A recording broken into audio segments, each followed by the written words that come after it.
ताज्या बातम्यांसाठी महान करेला सबस्क्राइब करा आणि बेल आयकॉनला क्लिक करा। जयसिंगपूर पालिकेत आंदोलन अंकुशचा ठिय्या, झाडे तोडणाऱ्यावर गुन्हा दाखल केल्याशिवाय उठणार नाही।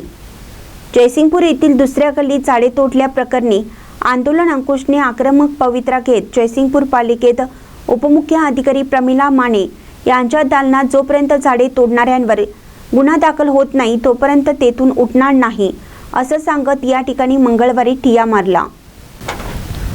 2 दिवसापूर्वी जयसिंगपूर शहरातील दुसऱ्या गल्लीत एका उद्योगपतीने आपल्या घरासमोरील 10 झाडे तोडली होती। या प्रकरणी पर्यावरणप्रेमी रेवंजी चौगले यांनी पालिका अधिकारी व कर्मचाऱ्यांना कळवून सुद्धा नाममात्र कारवाईशिवाय पालिका प्रशासनाने काही केलं नाही।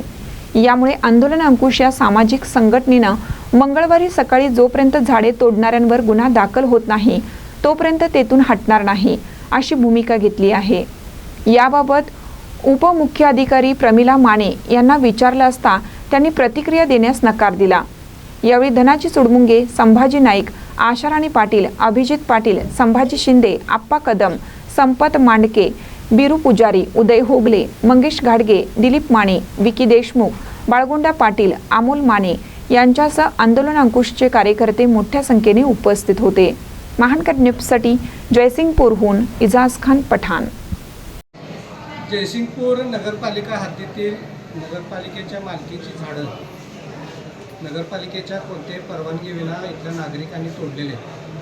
शुक्रवारी या गोष्टीची तक्रार झाली आणि नगरपालिकेला त्याच वेळी इथल्या निसर्गप्रेमी नागरिकांनी ही बाब लक्षात आणून दिलेली असताना नगर परिषदेने तात्काळ याच्यामध्ये कायदेशीर कारवाई करणे अपेक्षित होतं।